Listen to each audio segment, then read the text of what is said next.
Bom, estamos de volta, Caminhos da Diversidade, entrevistando meu amigo René Lazari, muito meu amigo, que eu tenho orgulho dessa amizade, aprendi muito com o René.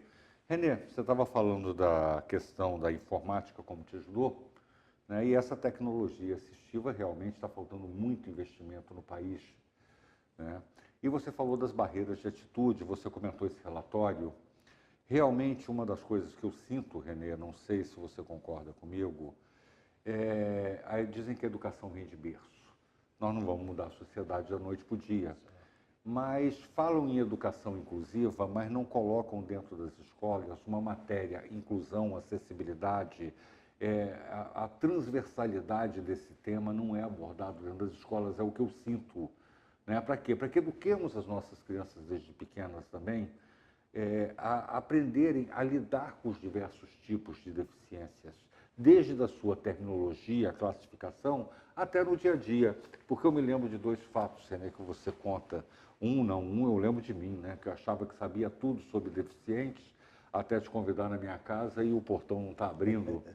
Né? E eu preocupado com você tropeçar na soleira do portão, esqueci da parte alta, da parte de cima do portão e lamentavelmente deixei meu amigo bater com a cara no portão, né?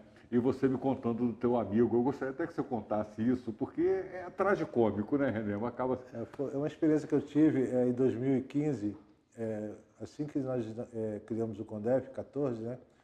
E eu fui fazer um curso no Rio sobre realmente como atuar como conselheiro, né? Na Fundação Getúlio Vargas. E junto comigo tinha um cadeirante que atuava dentro do conselho da pessoa com deficiência na época. E nós pegávamos aqui o ônibus aqui na rodoviária, era uma luta para pegar esse ônibus, porque não tem acessibilidade, aproveitando que a oportunidade, né? Ele tinha que ser carregado no colo para dentro do ônibus, a cadeira colocada no bagageiro. Aí chegando no Rio, nós descíamos do ônibus, eu ia empurrando a cadeira dele, eu servia no caso, eram as pernas deles e ele era meus olhos, né? E íamos ali para o curso, saímos dali e íamos até o terminal Menezes Corte andando pela Rua da Carioca para pegar o ônibus. Seguindo então pela Rua da Carioca, antes de chegar ali pela Rio Branco, né? Como diria o poeta, tinha um orelhão no meio do caminho, né? E ele simplesmente, por ser um cadeirante, ele passou pelo orelhão na parte bem lateral ao orelhão, né? E só que esqueceu que eu estava atrás empurrando a cadeira, né? Consequentemente, né? Aquela bela testada no orelhão que e ficou realmente um episódio assim bem engraçado, né? Eu até na época chamava ele de Cão Guia do Paraguai, né? Que ele me fez passar por isso. Mas passo por dificuldades nesse sentido diariamente, Ayrton. Aqui mesmo em Maricá, no comércio que a gente atua aqui, se você vai numa loja, como eu vou com a minha esposa, em lojas e em comércio de maneira geral, em clínicas, as pessoas, quando eu entro na loja, nunca se referem a mim, né? Se referem à minha esposa. O que ele quer, o que ele deseja, qual o nome dele, entendeu? Como se aquele relatório que eu te falei anteriormente valesse realmente, né, que o deficiente visual também é um doente mental, né? Uma pessoa incapaz de raciocinar. Parece que ele perde a visão e como a visão está na cabeça, né? E o cérebro está na cabeça, então parece que eles fazem uma correlação, né? E é muito difícil a gente passar por isso, né? Como outro dia eu fui pegar um mototáxi, a menina estava comigo, me levou até o ponto, aí perguntou, você pode levar ele até em casa? Aí o rapaz falou assim, quem é que vai? Ela falou assim, ele. Ele anda direitinho? Aí eu falei assim, não, eu ando esquerdinho, entendeu? Aí, chegando perto da moto, ele não se dirige a mim, ele se dirigiu a ela. Onde é que ele mora? Qual a rua que ele mora? Aí eu falei, meu amigo, você pode ficar tranquilo que você vai chegar até onde eu moro sem problema nenhum, entendeu?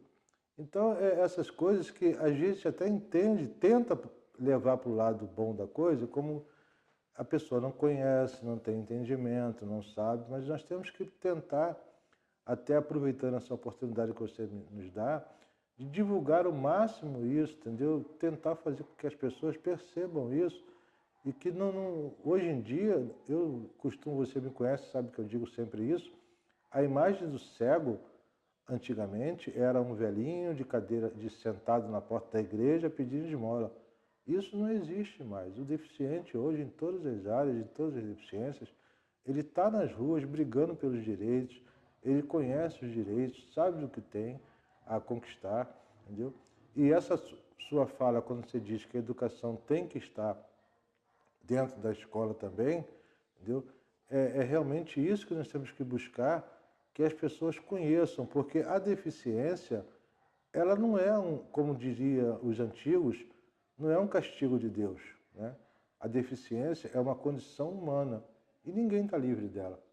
Com Ninguém, toda certeza, Renê. Ô, Renê, você falou no comércio e eu me recordei aqui de uma coisa que você me chamou a atenção, porque nessas lutas nossas juntos, né, eu sempre falei muito no som, no barulho, nas ruas, com relação ao autista, né, a criança, o adolescente, o adulto com autismo, paralisia cerebral, né? E você me colocou, não são só eles.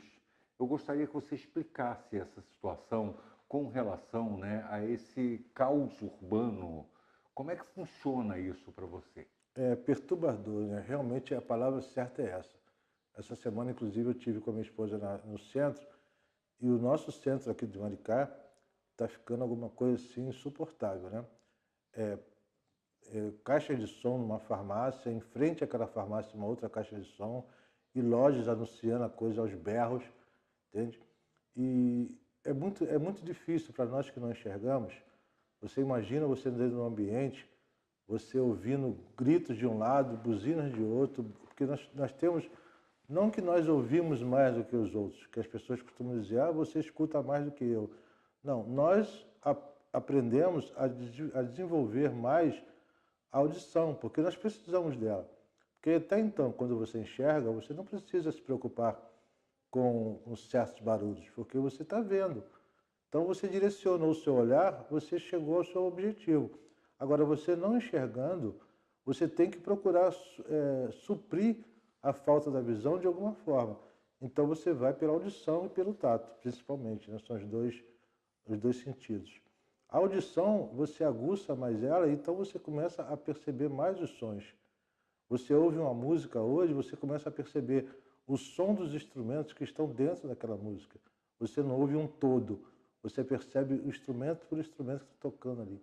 Então, se você tiver muito barulho, aquilo te perturba, te deixa totalmente desnorteado até. E isso até é uma pauta que eu vou colocar no nosso conselho, para juntar o Conselho da Pessoa com Deficiência com a fiscalização do PROCON, com a fiscalização do INEA, para que nós façamos uma medição desses ruídos na cidade. Porque não só o autista, como o deficiente visual e até a pessoa sem deficiência mesmo, a pessoa que tem uma sensibilidade maior, ela fica totalmente perturbada, aquilo incomoda. Pelo contrário, eu acho que os comerciantes têm que entender que aquilo não traz o cliente, aquilo até espanta, porque você entrar dentro de uma loja com aquele barulho todo, aquela gritaria dentro da loja, você não consegue nem comprar. Com toda certeza. Eu sento num barzinho, eu não tenho uma audição mais apurada, até pelo contrário, a idade vai fazendo a gente perder um pouco, né? Se a música estiver muito alta, eu fico perturbado, eu não consigo ficar, eu não consigo conversar, me atrapalha imensamente. Renê, você falou que o deficiente hoje é uma pessoa que conhece mais seus direitos, né, que está aí na luta na sociedade, buscando o seu espaço. Você também comentou a respeito do que eu falei, né, sobre a escola e falou do conselho. Você foi um cara que brigou pelo conselho da cidade, né, pela criação do conselho. Você foi presidente do conselho, está presidente do conselho novamente. Qual a importância? Vamos trazer, porque olha só, Renê, eu vi uma pesquisa recente que diz que nem 15% das pessoas com deficiência conhecem a Lei Brasileira de Inclusão, né? Qual a importância dos conselhos municipais para a aplicação da Lei Brasileira de Inclusão? Qual a importância dos deficientes, as pessoas com deficiência, procurarem os conselhos, aonde não tiver, fazerem os conselhos? como eles podem interferir neste processo de humanização da sociedade, da cidade, para as pessoas com deficiência? Bom, o Conselho da Pessoa com Deficiência, como todo conselho de direito, ele busca realmente a garantia de direitos, né? Como diz o próprio nome, Conselho Municipal de Defesa dos Direitos da Pessoa com Deficiência. Então, essa organização, que é um órgão da sociedade civil, de composição paritária, isso é por lei. Eu até coloco em dúvida essa lei, porque essa composição paritária parece que tem um propósito justamente de tentar parar o Conselho, tá? Mas isso é opinião minha. E a composição paritária significa que quantos membros tiver da sociedade civil, devem ter também do governo. Nós, do Conselho aqui da Pessoa com Deficiência, nós somos 10 membros no total. Somos 5 sociedade civil e 5 do governo. Secretaria de Trabalho, Secretaria de Urbanismo, Secretaria de Educação, Saúde e Assistência Social compõem o Conselho hoje. Agora, é fundamental que existam os conselhos. Primeiro porque ele é um órgão que representa toda uma sociedade, toda uma classe, uma categoria, vamos dizer assim. E segundo, que ele tem, por lei, a competência de realmente buscar a garantia dos direitos. Tá? Ele pode, com certeza, entrar em provocação ao Ministério Público quando a lei não for cumprida, entendeu? E pode realmente fazer com que isso seja cumprido e garantido por lei. Agora, infelizmente, nós conhecemos a política do nosso país, né? E nós sabemos que muitos conselhos têm a composição da sociedade civil, mas estão na mão do governo, entendeu? Até propositalmente, que é para que realmente a coisa não aconteça. E eu, há 5 anos dentro do Conselho da Pessoa com Deficiência, a minha luta hoje, justamente, lá desde o início, é fazer com que o Conselho seja respeitado, visto como órgão de direito, visto como um órgão que, eu costumo dizer, não é uma arma apontada para ninguém, e sim uma ferramenta na mão de quem souber usar. Entendeu? Agora, o mais importante, a nossa luta maior, é convencer a própria pessoa com deficiência, as próprias pessoas, a virem e se unirem a nós. Renê, é um problema muito sério, essa questão dos conselhos, né? E essa paridade, realmente, nós já conversamos muito sobre isso, essa forma que foi feito, parece que foi feita uma forma para não funcionar. É bom esclarecer para as pessoas que dentro da forma paritária, né, o poder de decisão, no caso de empate, é do presidente do Conselho.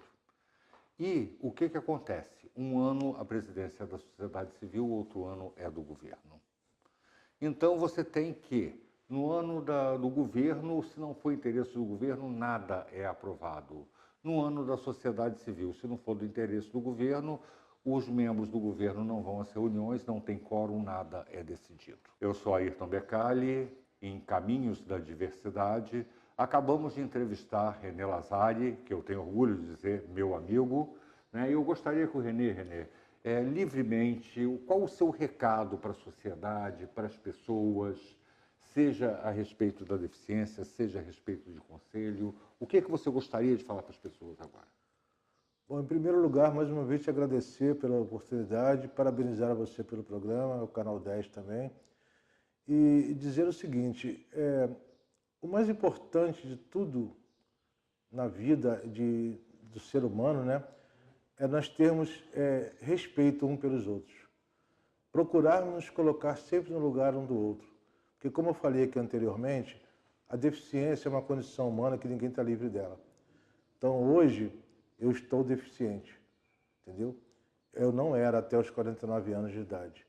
Então, muita coisa eu aprendi a partir daí, tá? Mas eu acho que as pessoas não precisam passar por isso para aprender. Então, juntem-se a nós nas nossas lutas, porque a luta da pessoa com deficiência é uma luta que perpassa a todos os outros segmentos, porque ele passa pela criança, pelo jovem, pelo adulto e pelo idoso. Bom, estamos encerrando mais um programa, Caminhos da Diversidade, no Canal 10, com você em qualquer lugar, a todo instante.